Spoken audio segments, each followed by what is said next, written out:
It's not just the students, it's the faculty that is also joining the protest as well. This is what the students want as far as media coverage goes.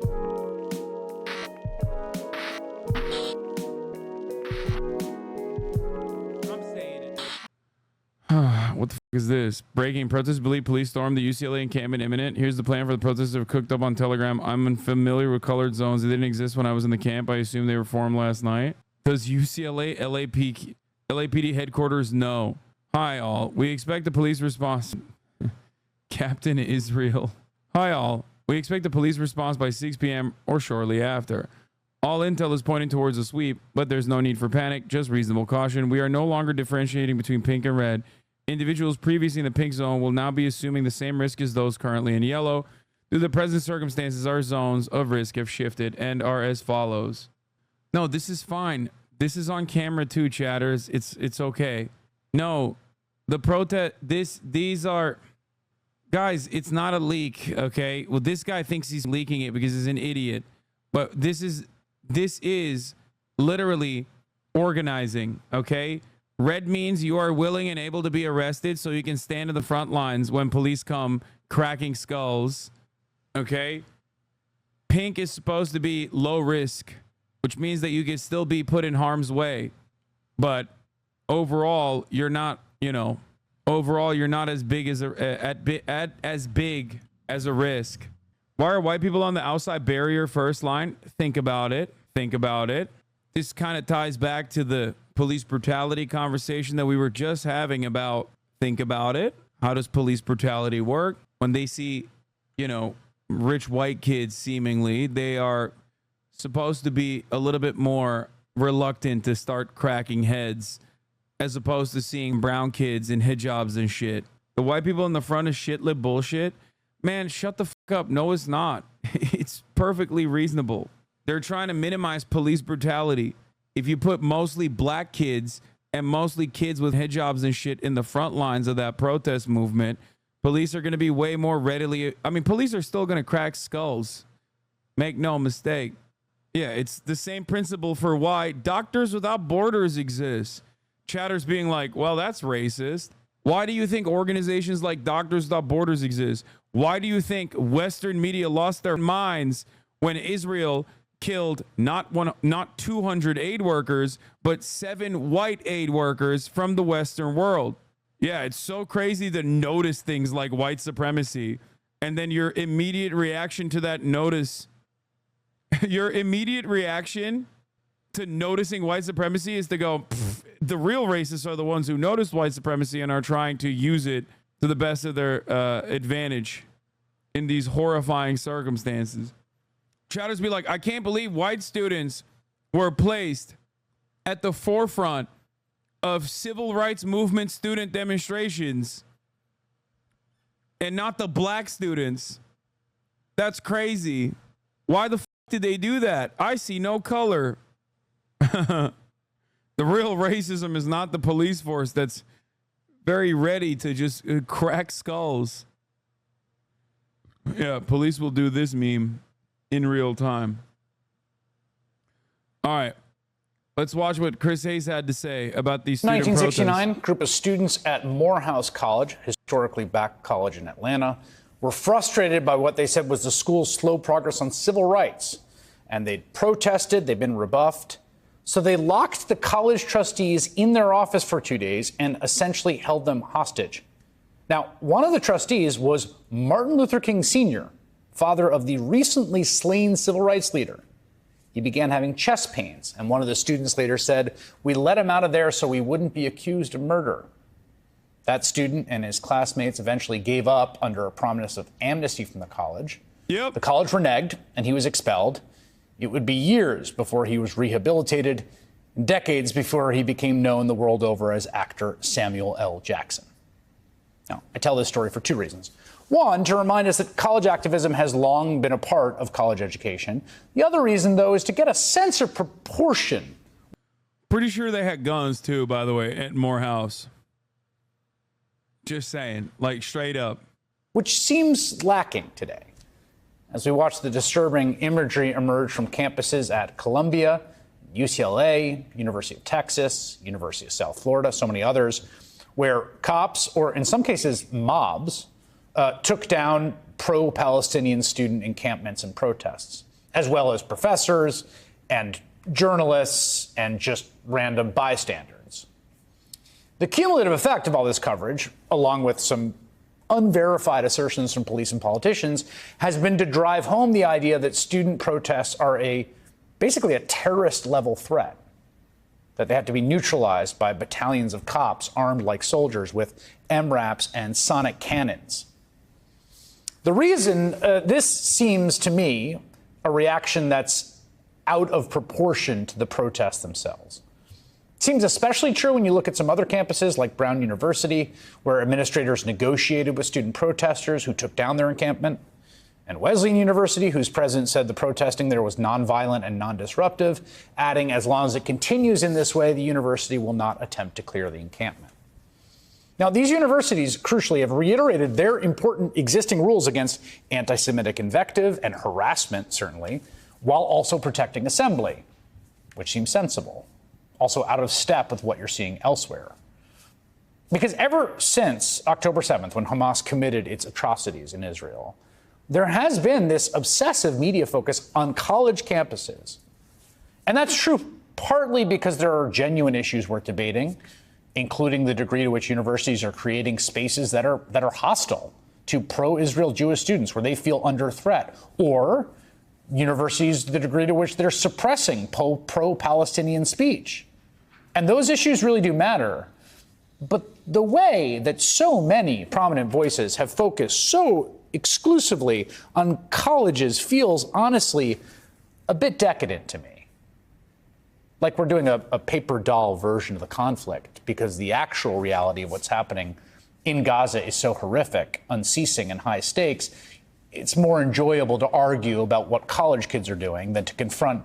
This is a banger, an actual banger. It's not an enlightened centrist take at all. No, he's right. He's so right, chat. Are you kidding me? This is what the students want as far as media coverage goes. The human misery and destruction that's happening in the actual conflict. That is, of course, the source of these protests.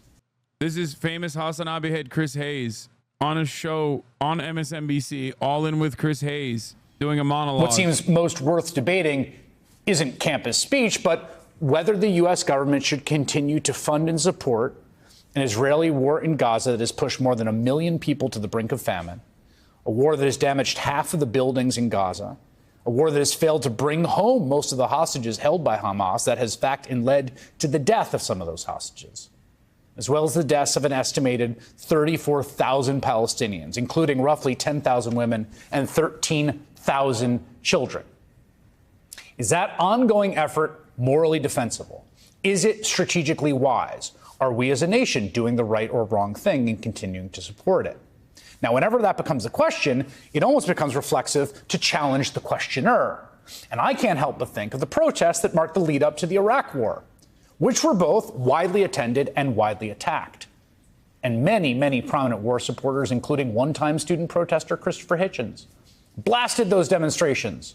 And he pointed to the fact that some of the people organizing the protests held genuinely odious and fringe views. Isn't that funny that the Vietnam War protesters of the past, like that one chatter's mom, then turn around and shit on the next generation doing the exact same thing, standing up to unjustifiable atrocities worldwide that we commit? It's so funny. I mean, Christopher Hitchens is also a psychopathic Islamophobe, so I think that's where it is. For instance, the view that North Korea is a workers' paradise and a great place. That's a horrible view. There were protest organizers with bad views, lots of them. There were people at the protest with terrible views. There were people who thought 9/11 was an inside job. I would argue with them myself at protests. Did that have anything to do at all with whether the war in Iraq was moral and prudent? No. The war in Iraq demonstrably was neither. On that, the protesters were right. My man hit it demonstrably. Which brings us back to Columbia University, where 56 years ago... Yeah, Nadler said, I was a student at Columbia in 68 when students occupied Hamilton Hall. My classmates who were draft age and deeply concerned about Vietnam had a real and personal stake in the protest. And even then, I felt the occupation of campus buildings was wrong because it violated the civil liberties of students and faculty who wanted to attend classes or take exams. Thanks, Representative Nadler, for coming out with this bold and brave take. Almost to the day, student protesters took over the same building, Hamilton Hall, that was occupied earlier this week. They too were forcibly removed and arrested. Many were bloodied and beaten for protesting, among other things, the university's involvement in the Vietnam War.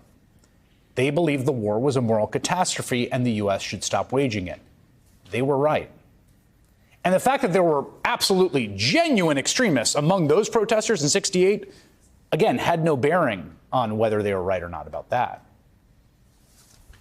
What I find particularly maddening about our focus on the protesters of the conflict is that it's an invasion.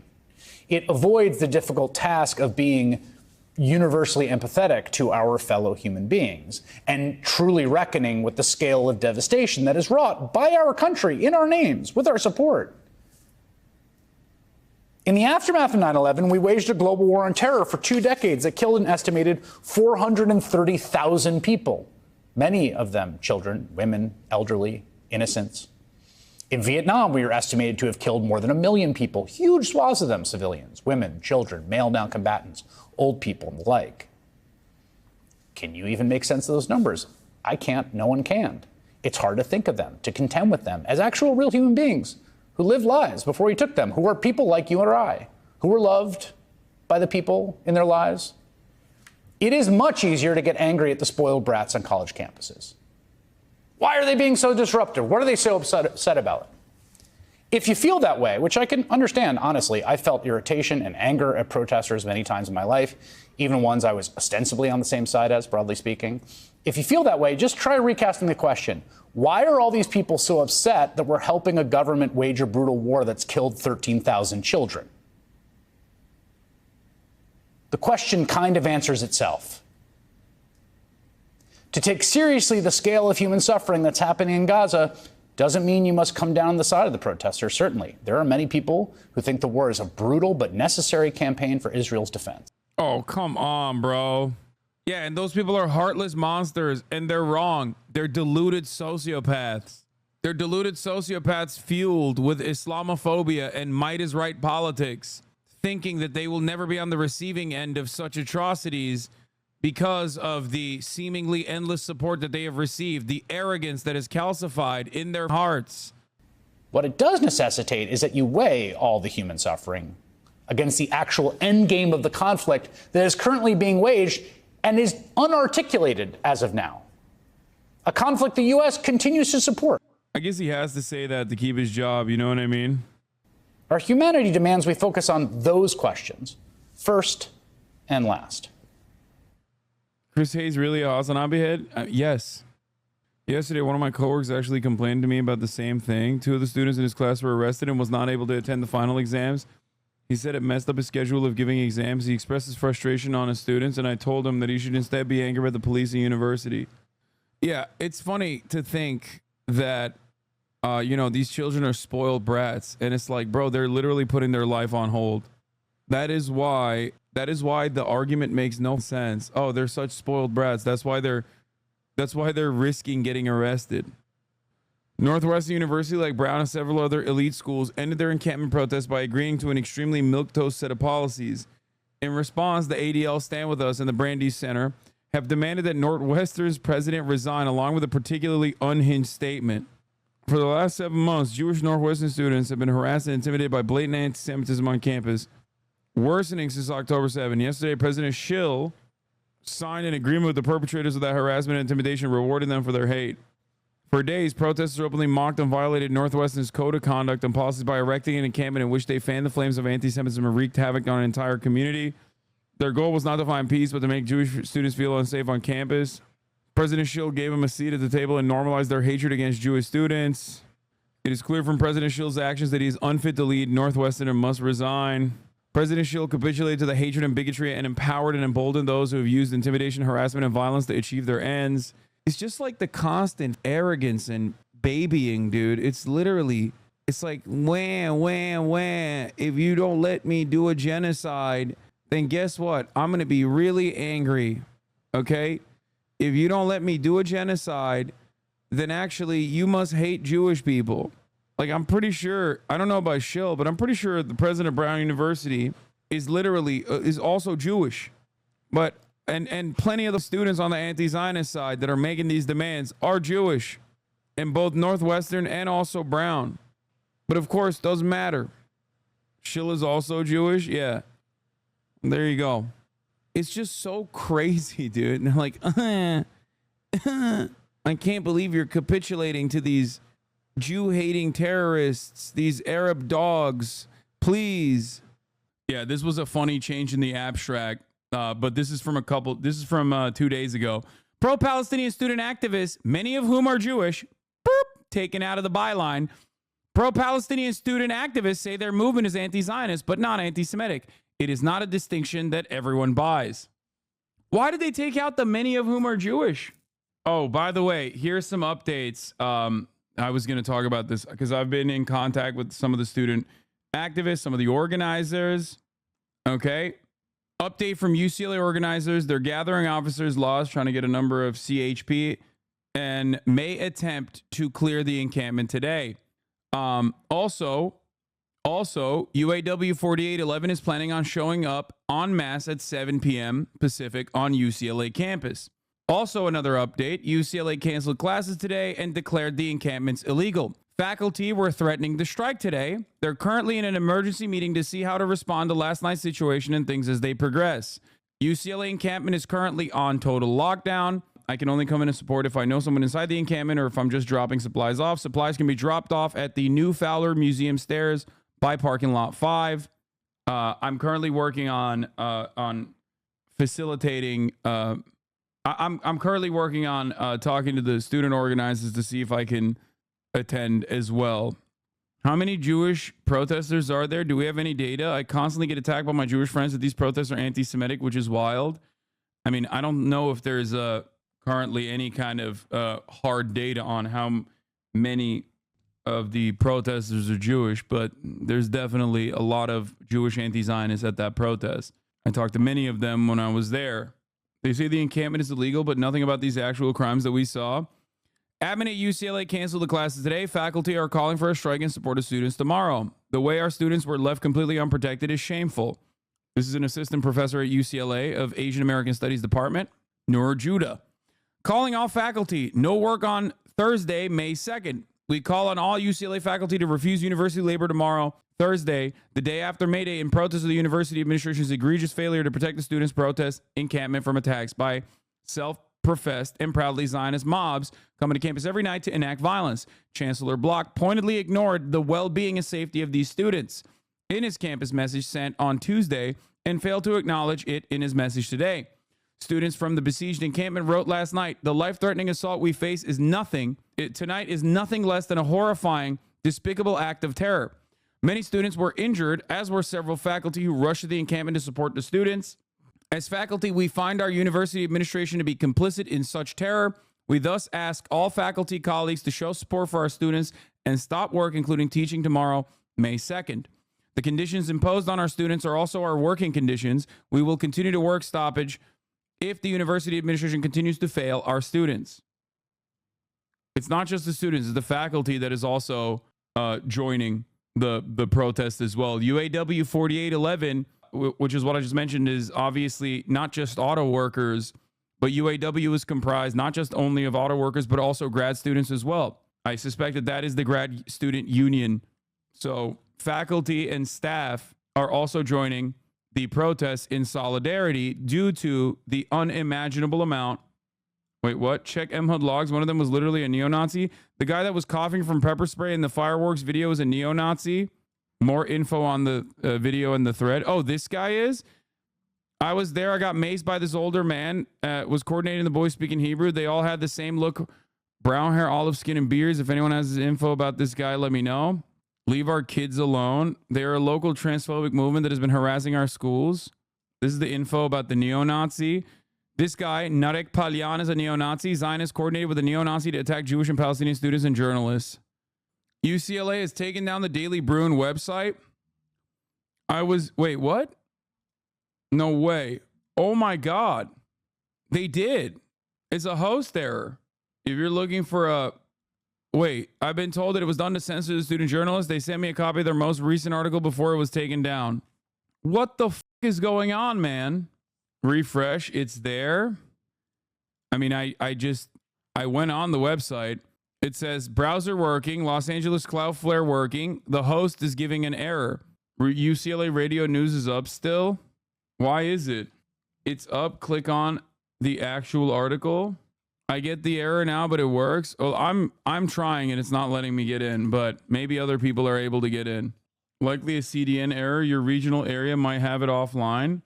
People are saying it's back up, but it's not up for me. I'm literally refreshing right in front of you. You're probably seeing an archived copy. You're probably having Cloudflare show an archived copy of the website. Okay? Here. Look. It works, but it says the website dailybruin.com is currently offline. Cloudflare's always online shows a snapshot of the web page from the Internet Archive's Wayback Machine. So if you are able to see the website, you are seeing an archived version of the website before it was taken down. Okay? Go to the website, not a linked article. I'm going to lose my goddamn mind. I'm literally clicking in front of... Look at the stream. Use your eyes. I am going to dailybruin.com. And people are like, no, dude, don't go to an archive page. There could be a number of different reasons as to why they've taken down the Bruin website. It is rather weird that they have, though. Down for everybody or just me? It's not just you. dailybruin.com is down. There you go. Is that good? Is that helpful? I know that you will probably see an archive website and still come in here to tell me that it's actually still up. Okay? Because you saw way back. No, it's not getting DDoSed. If it got DDoSed, there would be a different a different issue. It's being taken out by the host. They're back at UCLA. Please watch. What do you mean? Oh, this is live. Yeah, this is nothing. Chatter. This will get minimal coverage? No, it won't. And it's not. It's actually getting not minimal coverage, but a decent amount of coverage, at least on LA Times. As I showed you, UCLA cancels classes after counter-protesters violently attack pro-Palestinian camp. There's no uncertainty here, okay? This is very clear-cut. Very clear-cut. They're just straight up saying that the pro-Palestinian camp was violently attacked by counter-protesters, and they are in the wrong. The reason why they're doing this, the reason why they're openly showcasing this is because this is beyond the pale, okay? It's beyond the pale. It is such an obvious instance. It is such an obvious, gross Nazi action against peaceful demonstrators that even the LA Times is not going to cover it with uncertainty. Of course, other national dick riders of Israel, like the New York Times, will still say, police officers respond as clashes erupt at the UCLA encampment. The university called in law enforcement officers to help after horrific acts of violence occurred on campus Tuesday night, an official said. Violence broke out as counter-protesters attempted to pull down barricades at a pro-Palestinian encampment. Violence didn't break out. They brought the violence. They were being violent. Oh, editors. UCLA's complicit in violence injected upon protesters failed to protect students by the editorial board of the Daily Bruin. This was the article that UCLA is censoring by the Daily Bruin editorial board. Here it is. Here's I downloaded the article. It began with ear-piercing screams of wailing babies loudly emitting from speakers. Counter-protesters tearing down the barricades, laser pointers flashing into the encampment, people in masks waving strobe lights, tear gas, pepper spray, violent beatings. Fireworks sparked at the border of the encampment, raining down on tents and the individuals inside. At around 5 p.m. yesterday, Chancellor Jean Block sent an email to the UCLA student body claiming the security presence of the area had been increased. That was not visible in the midst of the escalating violence.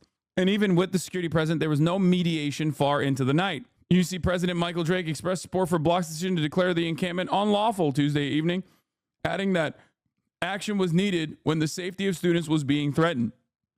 And yet, in spite of official statements from the university and the UC, we witness little being done on the university's part to ensure the protection of students who exercise their rights. Mary Osako, Vice Chancellor of UCLA Strategic Communications, released a statement at 12:40 a.m. acknowledging the violence, adding that the fire department and medical personnel were involved. This came after a source in the encampment told the Daily Bruin that at least 5 protesters have been injured. Wait, hold on. I got to get March. I'm trying to see if we can go there, and I'm trying to see if we can get microphones this time so there's like better sound. Also, I posted this earlier today. In America, if you don't say you love Israel, either the police will beat you directly or they'll wait around and watch as fascist gangs do it on behalf of the state. Okay, when random motherfuckers come on campus to beat up students, but when students bring people, that's a no-no. No, it's no, obviously I'm not going to randomly go there. If I go there, it will be with the students. And we're currently working on it. But I will show you the CNN propaganda after I show you what the students have been trying to communicate to the public and that the university took this down. We are sickened by this senseless violence and it must end, Osako said. This came after a source in the encampment told the Daily Bruin that at least 5 protesters have been injured, but for hours, UCLA administration stood by and watched as the violence escalated. LAPD did not arrive on scene until slightly after 1 a.m. Once Los Angeles Mayor Karen Bass sent them in assistance at Block's request. Daily Bruin reporters on the scene were slapped and indirectly sprayed with irritants. Despite also being students, they were offered no protection. The world is watching. As helicopters fly over Royce Hall, we have a question. Will someone have to die on our campus tonight for you to intervene, Gene Block? The blood would be on your hands. Yeah, the police did not intervene or interfere as Zionist thugs marched into campus and did whatever the they wanted to. Statement from the besieged UCLA Palestine Solidarity encampment. The only means of protection we had was each other. We keep us safe. The university's hypocrisy is all too apparent. The university would rather see us dead than divest. Call on UCLA to disclose, divest, and end the silence. Despite the danger, we refused to engage, standing by the principles of our encampment, self-defense. For all the school's pretense of student safety, we have experienced an unprecedented amount of violence and hatred while they stood by. The university's hypocrisy all too apparent as signs of this escalation were reported. Now, let me tell you something. Remember, I am reminded of the MLK video that friend of the show, Johnny Harris, made, where he said that the images of police brutally cracking down on civil protesters in the civil rights movement caused many in the United States of America to really question their loyalty to white supremacy, and we magically actually eviscerated racism in this country as a consequence of that. Does that feel true to you right now in this very moment? Earthquake in LA? I didn't feel it. Or am I? Racism has not been eviscerated, my man. I never said it was. Anyway, so let's hear what our beautiful, brave, bold, progressive beacon of justice in the world, Democratic administration had to say about all this. I'm wondering if the White House has any response to the reports of violent clashes on UCLA's campus last night, that there was a group of counter-protesters that tried to forcibly dismantle the pro-Palestine encampment. Wait, check out the LA Times headline now, much more ambiguous. No. Dude, are you serious?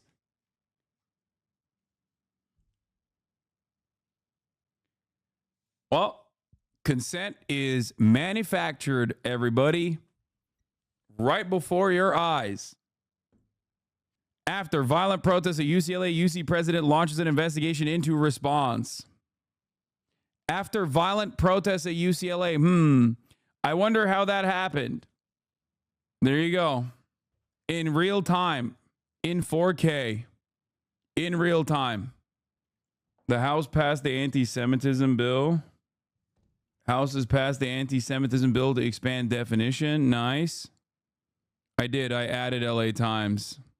Do you read any newspaper regularly? I read all newspapers regularly. And the clash that resulted afterwards. So look, what I can say more broadly, any form of violence, we are going to denounce, we're going to call out violent rhetoric, any type of violence. How is there a hater comment 5 seconds after you just tweeted? Yeah, they're dedicated, man. They're committed, dude. They're committed. So many. The Morning Joe Clips community note got removed. Wait, what? Why did they remove the community note stating that these are chains that are readily available by the campus safety? That's crazy. We haven't even covered that yet. We'll talk about it in a second. We have to call out. That doesn't change anything. We're going to continue to do that. Thanks for calling out the violence. Who's doing the violence? We're just going to call out the violence. Anyway. Dana Bash. Let's talk about Dana Bash's psychopathic propaganda here, okay? Claiming that at the top of the hour there isn't a 3-minute ad break, which there is, for the record. And if you no longer want to see those ads, all you need to do is subscribe, for the record, for $5 or for free with a Twitch Prime by connecting your Amazon Prime account to your Twitch account, where you get 1 free Prime subscription a month. Here's the 3-minute ad break now. Are we still yelling at you about Cuba? No, I put my information down. Start with destruction, violence, and hate on college campuses across the country. How much you want to bet she's not talking about the destruction, violence, and hate that pro-Palestinian students are subjected to on a regular basis, oftentimes by the state itself? Thank you, 34MKD50, for the 50 gifted subs. Yeah, Dana Bash, more like Dana Fash. There is a movement to radicalize young people, and I'm not going to wait until it's done and all of a sudden acknowledge the existence of it. This is a global problem that young people are being influenced by those who are professionals at radicalizing our children, and I'm not going to allow that to happen as the mayor of the city of New York. Many of these protests started peacefully with legitimate questions about the war, but in many cases, they lost the plot. Yeah, totally. They asked too many questions about the war, and we don't like that. They're calling for a ceasefire. Well, there was a ceasefire on October 6th, the day. Oh my God, I hate her so much. God, these people are such freaks, dude. Before Hamas terrorists brutally murdered more than 1,000 people inside Israel and took hundreds more as hostages. I'm wondering, as I'm watching Fox News right now, they're using the footage of the fireworks set off by counter-protesters and saying it came from the encampment. What the f do you do to defend against that? I mean, just show them the footage. I don't know. I don't know what else to say other than the fact that it is a lie. You can literally see it. You can see all of it in broad daylight. Well, not broad daylight at night, but still, you can literally see it. This hour, I'll speak to an American-Israeli family whose son is still held captive by Hamas since that horrifying day that brought us to this moment. There was no ceasefire on October 6th, dumbass. That ceasefire was still destroying Palestinian lives. It's not a real ceasefire under an apartheid regime. You don't hear the pro-Palestinian protesters talking about that. We will. Now, protesting the way these... You don't hear pro-Palestinians talking about that. We will. Shut the f up. Oh, so brave. Thank you. Israeli government, the Israeli prime minister is prosecuting the retaliatory war against Hamas is one thing. Making Jewish students feel unsafe at their own schools is unacceptable, and it is happening way too much. Bro, right now. This is literally mental illness in display, okay? You are just hallucinating at this point. You psychopathic fascist demon, you. Holy shit. You can actually criticize Israel, but not in the way that you can actually criticize Israel, but please don't criticize Israel too much, because then, the police should kill you. I'm a UCLA student. I deserve to go here. Oh, and then she plays the clip from the dumbass fail son actor wearing the IDF shirt every goddamn day, being like, oh, I can't go to class. Isn't that funny? Whenever Zionists say Pallywood, they love doing Pallywood. They actually love manufacturing victimhood while simultaneously using that manufactured victimhood to destroy Palestinian lives and destroy the lives of those who dare defend Palestinian lives. It's great, man. Pay tuition. This is our school. And they're not letting me walk in. My class is over there. I want to use that entrance. Why can't they go? Will you let me go in? This can be over in a second. Just let me and my friends go in. Fucking bullshit. Yeah.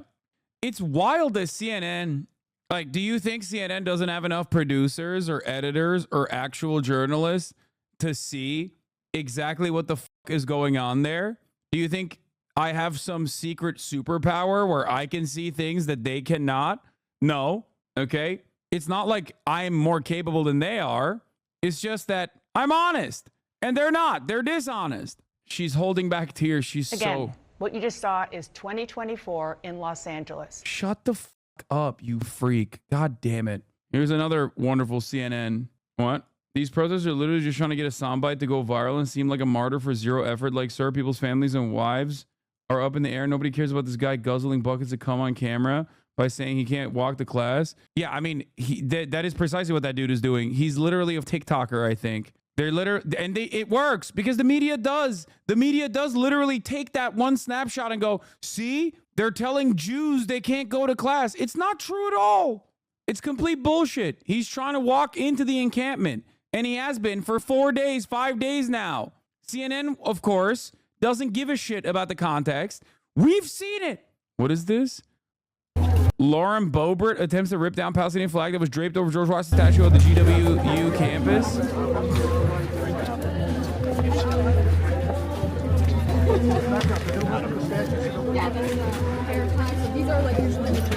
We're blocking everyone else. We're blocking it, sir. Stop! Excuse me. That's up there. Excuse me. This is Dumb bitch. private property. This is America, and that shit needs to come down. This is America. Excuse me.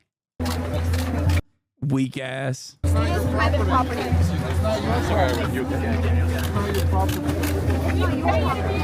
Unfortunately, Lauren Boebert was not allowed to bring her pedophile husband on campus because there are children present. This is why she's alone, surrounded by security and other congresspersons. But her pedophile husband was not allowed because he is not allowed to be within a 10-mile vicinity of a place of learning where children go. Are you a student here? I'm on faculty here. Then climb up there and get that down. Wait, the flag is personal property. I thought her arms would be stronger with all the hand jobs she was given in movie theaters. Nope. All that forearm grip strength didn't come into use here. The statue is not. Get it down. Get it down. It's personal property. I'll stay here.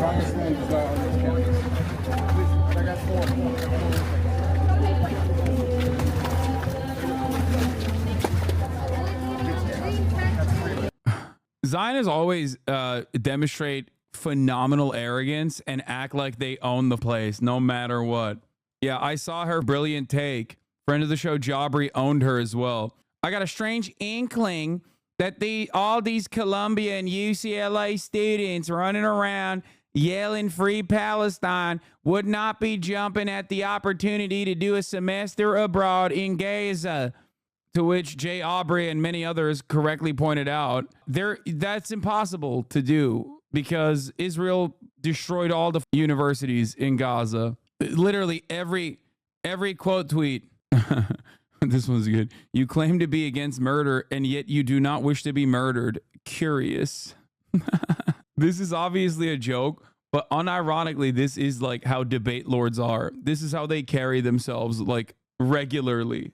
You think liberals would feel weird that they are on the same page with Boebert of all people? Yeah. How does that work? Because liberals love negatively polarizing themselves. They have no real values, right? And the only time they decide that they're against something is when they see a bunch of the dumbest psychopathic rabid Republican reactionaries pushing that exact same narrative. So you would think that liberals be looking at the situation and going, yeah, actually, I've realized maybe I was in the wrong here, but nope. Yeah. Oh, you think the fire department should put out the burning building? Well, why don't you go take a nap in the burning building if you love it so much? The House votes 320 to 91 as we're talking, by the way, to urge the Department of Education to codify criticism of Israel as unlawful anti-Semitism. Oh, that's awesome. Marjorie Taylor Greene said, anti-Semitism is wrong. But I will not be voting for the Anti-Semitism Awareness Act today that could convict Christians of anti-Semitism for believing the gospel that says Jesus was handed over to Herod to be crucified by the Jews. Read the bill text and contemporary examples of anti-Semitism, like number 9. So I can say fuck America, but I can't criticize the Zionist regime. Nice. Yeah. Liberals like you, Hasan, let's be honest for a second. Let's get serious. Liberals like you, Hasan, law, since when do you care? About what in particular do you think you are criticizing here? Wait, let's look at number 10. Drawing comparisons of contemporary Israeli policy to that of the Nazis. Well, there you go. I'm doing an anti-Semitism. Holding Jews collectively responsible for the actions of the state of Israel. Wait, what? Wait, what? Bro, hold up. I thought Israel was the representative of Judaism. Wait, hold on. This is number 11. Openly dictates that anti-Zionism is not anti-Semitism. Great. Okay. Seems to me like this is a little bit conflicting. Because number 11, holding Jews collectively responsible for the actions of the state of Israel, that is anti-Semitic. Objectively so. Except that's exactly what Israel says all the time. Accusing the Jews as a people or Israel as a state of inventing or exaggerating the Holocaust, that's also anti-Semitic, true. Accusing Jewish citizens of being more loyal to Israel or the alleged priorities of Jews worldwide than to the interests of their own nations, also anti-Semitic, true. Denying the Jewish people their right to self-determination, e.g. by claiming the existence of a state of Israel is a racist endeavor. Are you kidding me? You can't say Israel is racist, bro. If you go to the West Bank as a Christian or as a Muslim and have like a 16-year-old settler spit on you, and then you turn around and go, hey man, that's kind of racist. Well, there you go. Pack it up, dude. You're being anti-Semitic right now. You have to eat that spit. Hasan is now an anti-Semite by law. Yeah, it turns out there was a good reason for me to be declared anti-Semite of the week. So don't equate Jews to Israel, but saying anything about Israel is anti-Semitic.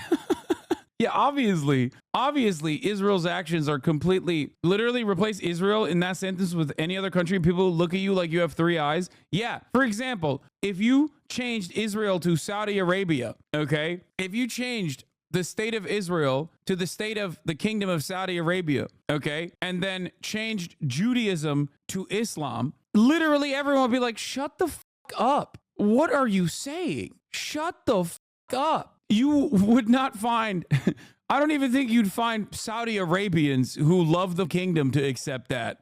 It's ironic because here's a rabid anti-Semite. Are you ready for this? Letter to the New York Times, New Palestine Party, visit of Menachem Begin and the aims of the political movement discussed. It was Einstein who literally compared the actions of the early terror cells to the actions of fascists. Okay? Which, of course, fill out the paperwork to go to Cuba, you charlatan. I did. I already did. Shut the fuck up. Einstein warns against partition as leading to narrow nationalism. April 19th, 1938. Albert Einstein, Professor Albert Einstein, last night opposed a proposed partition of Palestine as against Jewish spirituality and as leading to narrow nationalism. He addressed 3,000 Laborite Zionists who crowded the Hotel Astor's Grand Ballroom, far beyond capacity for the 6th annual Third Seder of the National Labor Committee for Palestine. Speaking in German, Dr. Einstein declared he would much rather see a reasonable agreement with the Arabs on the basis of living together. He urged that if the Jews are forced to accept partition, they bear it in the knowledge that it will be in contrast to our nature. The Laborites, who had given noted scientists a thunderous 3-minute ovation as he arose to speak, applauded him somewhat less enthusiastically when he had concluded. Many in the audience, not knowing German, did not understand the address, and no translation was read. Other speakers were Herbert Morrison, chairman of the London Country Council, who urged the British government to restore the absorptive capacity principle of Palestine immigration, Maurice Feinstein, secretary of the United Hebrew Trades, David Pinsky, president of the Jewish National Workers Alliance, Goldie Meyerson of the Palestine Histadrut, Isaac Hamlin, secretary of the National Labor Committee for Palestine.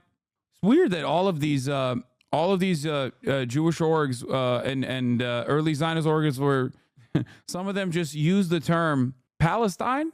What's that about? Yeah, Einstein, more like Hamasstein, exactly. The early part of Professor Einstein's address dealt with anti-Semitism. He declared that we shall survive this period of oppression no matter how heavy a loss of life it may bring. A community like ours, which is a community purely by reason of tradition, can only be strengthened by pressure from without. For today, every Jew feels that to be a Jew means to bear a serious responsibility, not only to his own community, but also towards humanity. Coming to the subject of Palestine, he praised the accomplishments of Jewish pioneers despite the fanatical Arab uprisings. He paid tribute to the solidarity and confidence of the Palestine Jews. The disorders, he charged, were fomented were fomented by those interested in embarrassing not only the Jews, but particularly Great Britain. On the subject of partition, he asserted, I would much rather see a reasonable agreement with the Arabs on the basis of living together than the creation of a Jewish state. This would be considered an anti-Semitic act. Now, this is an anti-Semitic statement, according to Zionists. Wait, why the fuck am I in a why am I in a CSGO matchup? Hard to kill with a 6'2 DPR that shows up at restaurants right before they close? Does this meme even mean? But I mean, I'm okay. Apart from practical considerations, he said, my awareness of the essential nature of Judaism resists the idea of a Jewish state with borders, an army, and a measure of temporal power, no matter how modest. I'm afraid of the inner damage Judaism will sustain, especially from the development of a narrow nationalism within our ranks, against which we have already had to fight strongly, even without a Jewish state.